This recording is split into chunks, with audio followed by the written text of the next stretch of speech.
Welcome to the Deep Dive. Ever wondered what happens when you focus purely on the structure of things, like a painting or maybe a poem or even a legal system? Today we're diving deep into formalism. It's this, powerful idea that emphasizes form over content. And we've got some really fascinating material to unpack what it means and, how far it reaches. Yeah, it's a big concept.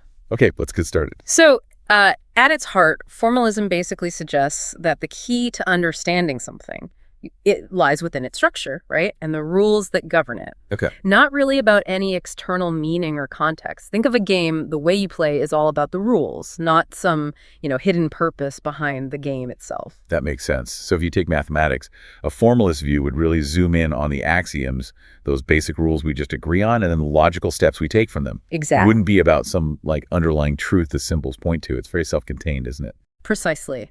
That emphasis on the internal rules, the logic, that's what defines the formalist approach. It fits really well with axiomatic systems where you build everything from those foundational agreements. It offers a really precise way to look at complex systems. It's intriguing how this idea pops up in some unexpected places. Like in religion, a formalist might look mainly at the rituals, the practices. The correct execution. Yeah, seeing their correct execution is the main thing, maybe even if the original meaning isn't so central anymore. And in law, legal formalism, where judges just strictly apply the letter of the law, that's always being debated, isn't it? Absolutely. And what's really insightful is how formalism directs our attention when we're criticizing things. In art, for example, instead of digging into the artist's biography or the, social background, right. A formalist critic looks at the composition, the use of color, the actual techniques. It's similar in literature. Think of New Criticism or Russian formalism. They really push focusing on the text itself. The words on the page. Yeah, the language, the structure, the literary devices, that's where the meaning is supposed to be. Even something like the emphasis on rhyme and rhythm in poetry. You could see that as a kind of formalist leaning. And it doesn't stop there, does it? Yeah. Film formalism really highlights how cinematic techniques, editing, camera angles create meaning, kind of separate from the story itself. The language of film. Intellectually, a formalist approach might want clear notation, strict rules, just to ensure everyone agrees on experimental results.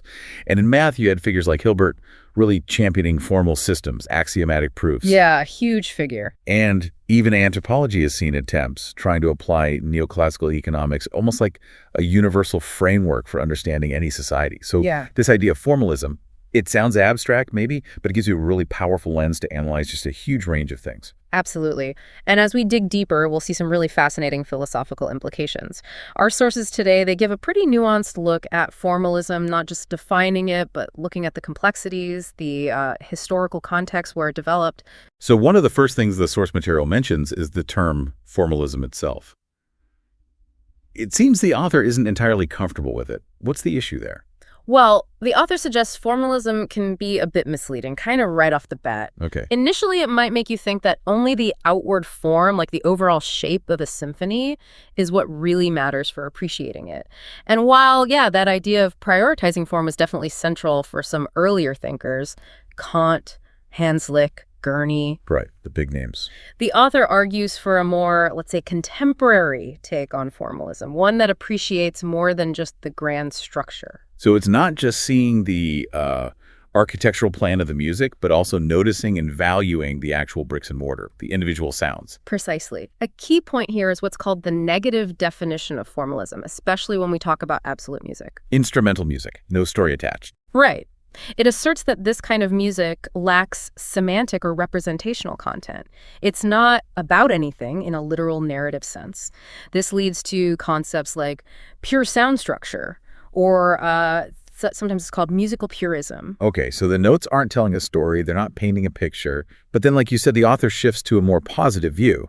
Formalism isn't just the big picture, it's also the inherent qualities of the parts, the specific sounds, the tone colors of instruments. Exactly. You come to appreciate not just the architecture of the piece, but the sonic building blocks themselves. And it's really crucial to remember, as the author points out, musical form isn't static. Like looking at a building, it unfolds in time. Right, it moves. It's a temporal pattern of sound. But, despite these potential misunderstandings, the term formalism is just so embedded in these discussions as aesthetics philosophy that trying to swap it out now would probably just cause more confusion. Yeah, fair enough. So if absolute music doesn't have representational or semantic content, just this evolving structure and these sensual qualities, Yeah. what are we actually enjoying when we listen? That's the big question, isn't it? It really is. And the author gives us a really insightful comparison here. They draw a parallel between enjoying a novel or film and engaging with absolute music. How so? Well, when you read a book or watch a movie, you follow the fictional events, right? You get invested in the characters, the plot twists. Hmm. The formalist view argues that with absolute music, we're similarly engaged, but with the unfolding of purely musical events, just sequences of sounds. But how do you stay engaged with just sound events? Doesn't a story, with people and conflicts grab our attention more easily? Well, the author suggests that how we perceive and enjoy these musical events shares some basic features with how we follow fictional stories. We're not just passive listeners soaking it up. Yeah. No, we're actively thinking about what's happening in the music. And this is where the idea of the hypothesis game comes in. The hypothesis game. Okay, that sounds active. How does it work?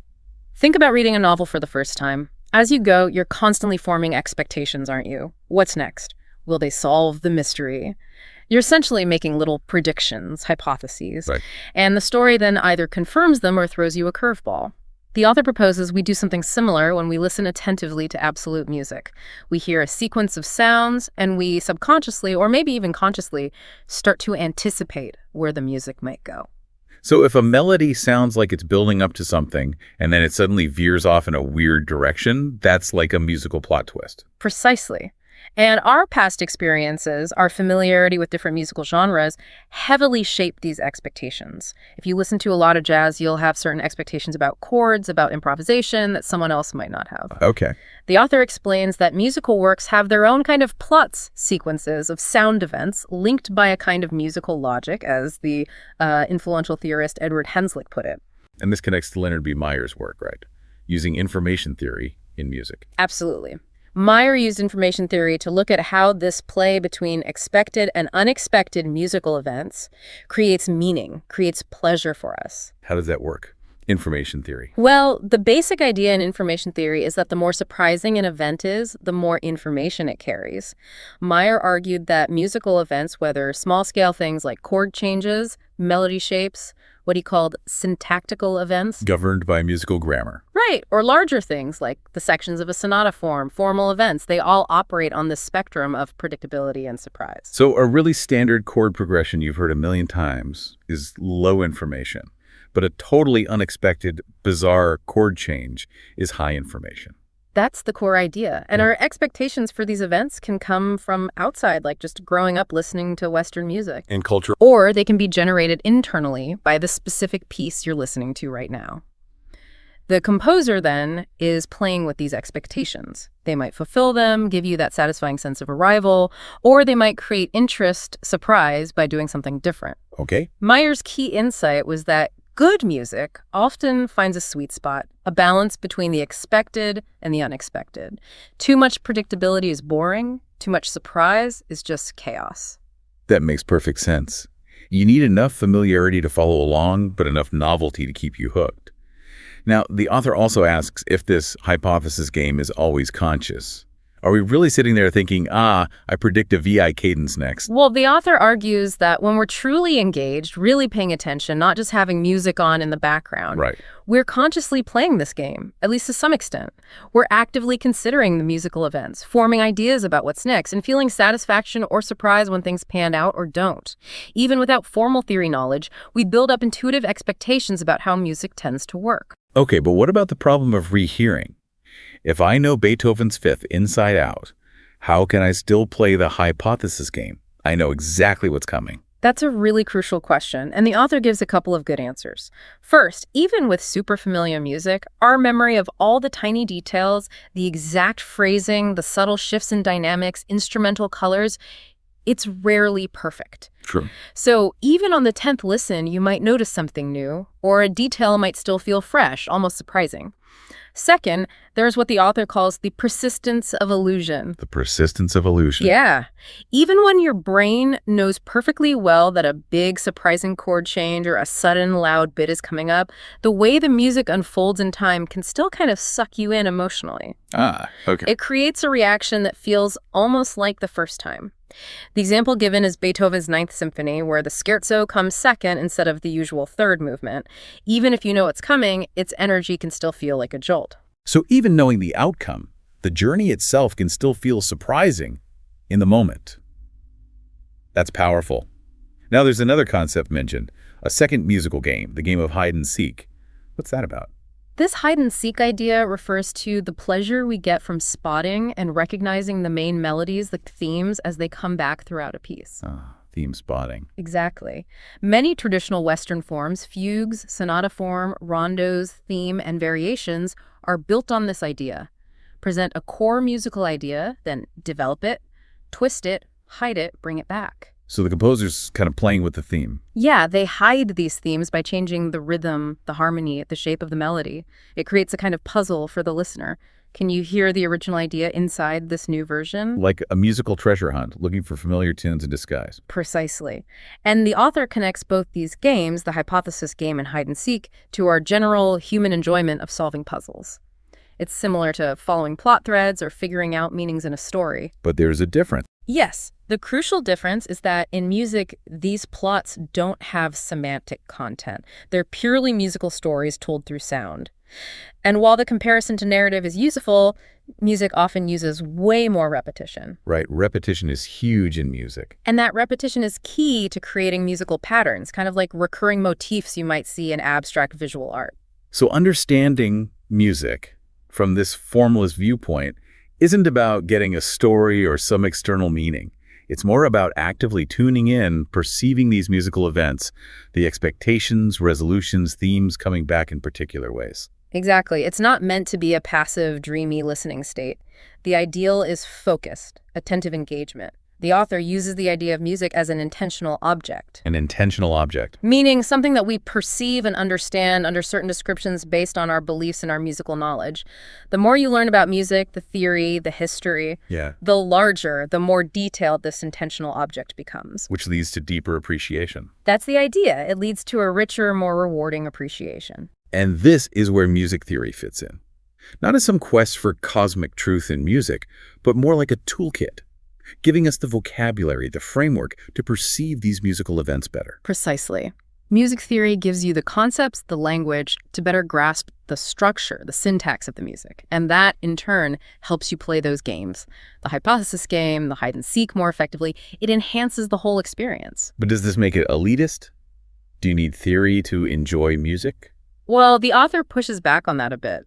While deep academic knowledge isn't required, they argue that the basic building blocks, the grammar of music, are accessible to anyone with, an ear for music.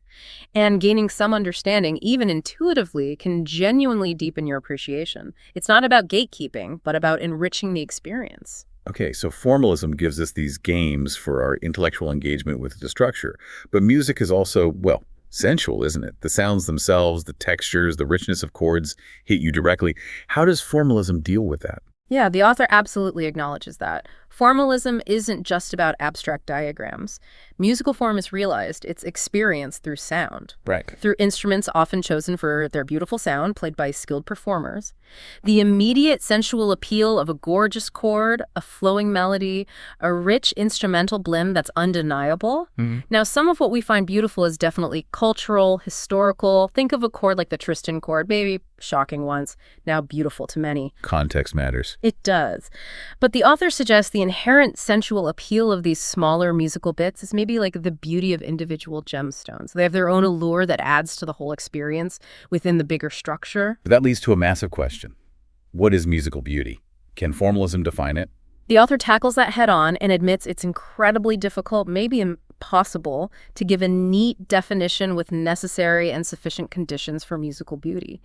They mention Edmund Gurney's skepticism about this. So, no easy answer. No easy answer for a universal definition. But, the author argues, that doesn't mean we can't talk meaningfully about what contributes to beauty in specific cases. We can link it back to those enjoyable aspects of the form, the structure, and also the sensual qualities of the sounds themselves. This seems like a good place to bring in enhanced formalism. How does that build on the traditional view, especially regarding emotions in music? Right, so traditional formalism people like Hanslick, Gurney, they mostly dismissed the idea that you can meaningfully describe music using emotion words. They thought emotions were irrelevant to the music itself. Pretty much. They saw emotions as maybe something the music caused in the listener or something it tried to represent, but both were considered outside pure musical aesthetics. Enhanced formalism takes a different tack. It acknowledges that music can possess emotive qualities, sadness, joy, calm, agitation, But how? as heard properties of the music itself. Just like we hear pitch or rhythm, we can hear sadness or joy as qualities in the sound. So it's not that the music makes me feel sad, necessarily, but the music itself sounds sad. It has a sad quality. Exactly. Describing music as sad or cheerful becomes like describing it as fast or slow, loud or soft, turbulent or tranquil. Okay. A tranquil piece just sounds tranquil. It doesn't have to represent tranquility or make you feel tranquil.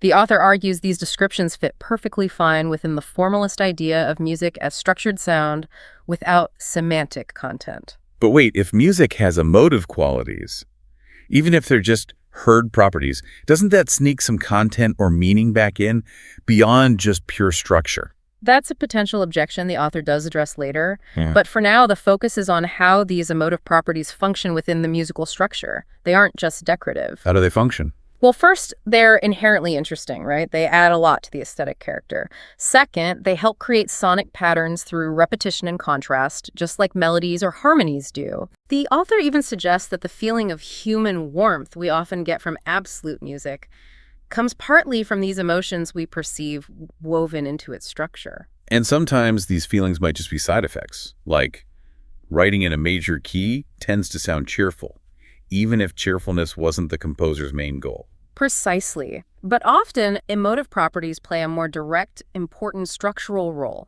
especially when you think about the link between emotions and musical syntax, particularly the idea of resolution. Resolution. That feeling of tension releasing, arriving somewhere stable. Exactly. Western art music especially works a lot with creating tension and then resolving it on big and small scales.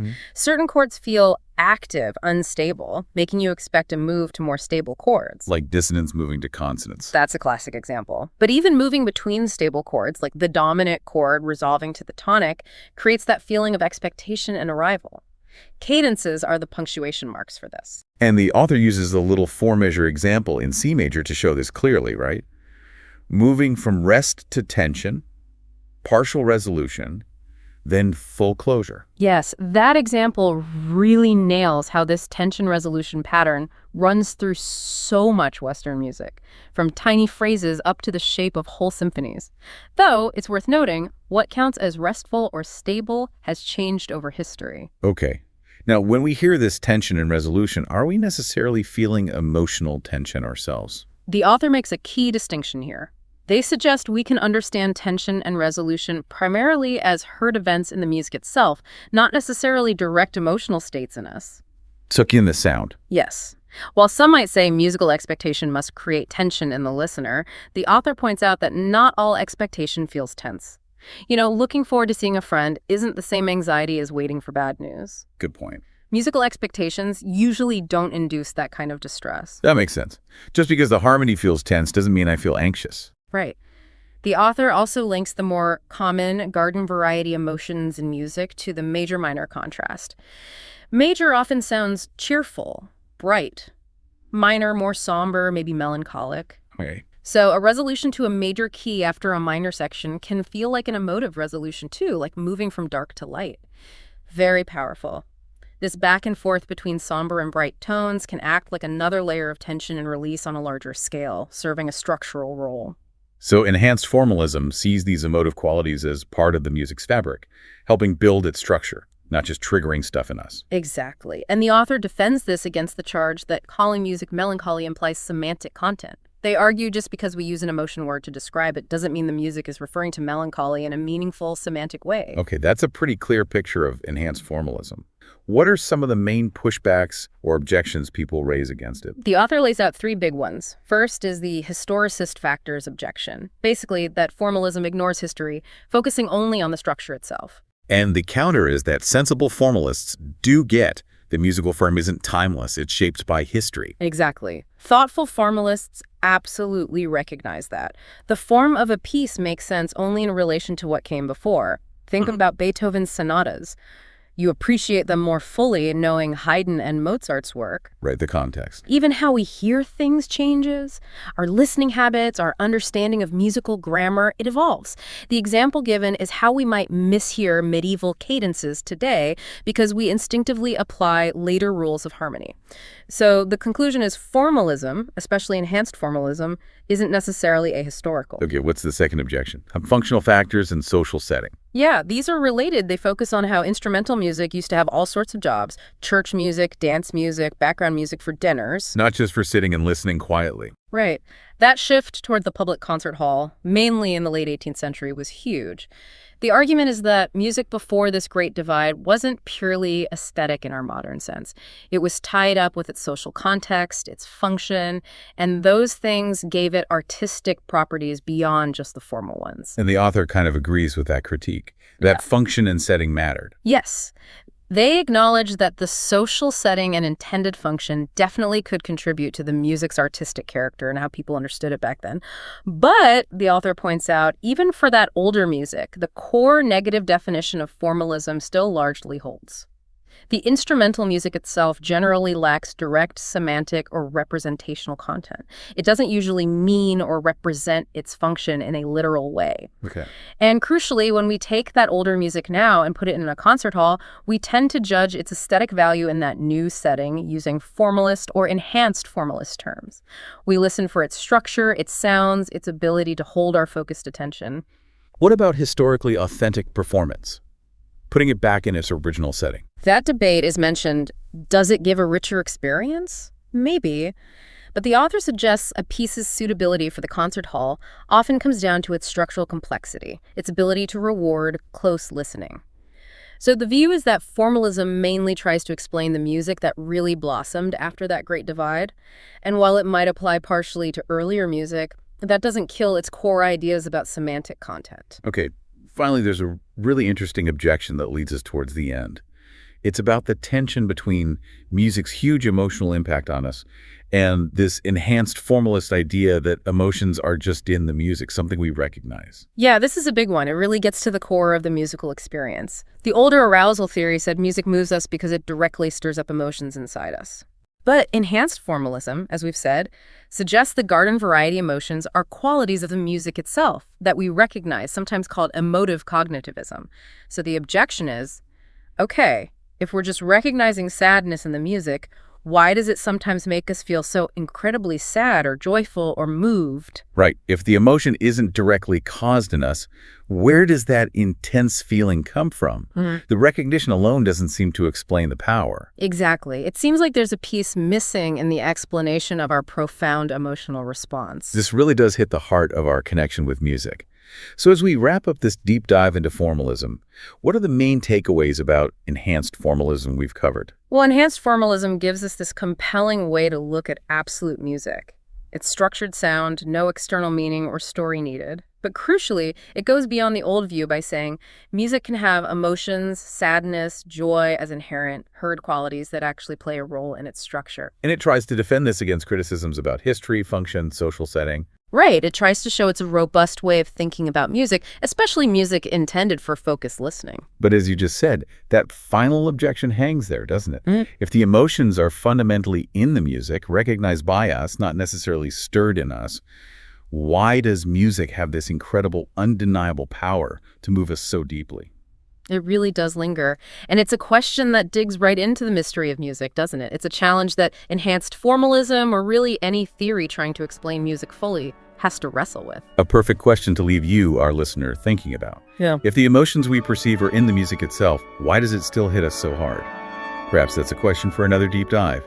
Until then, keep those musical hypotheses coming, and thank you for joining us.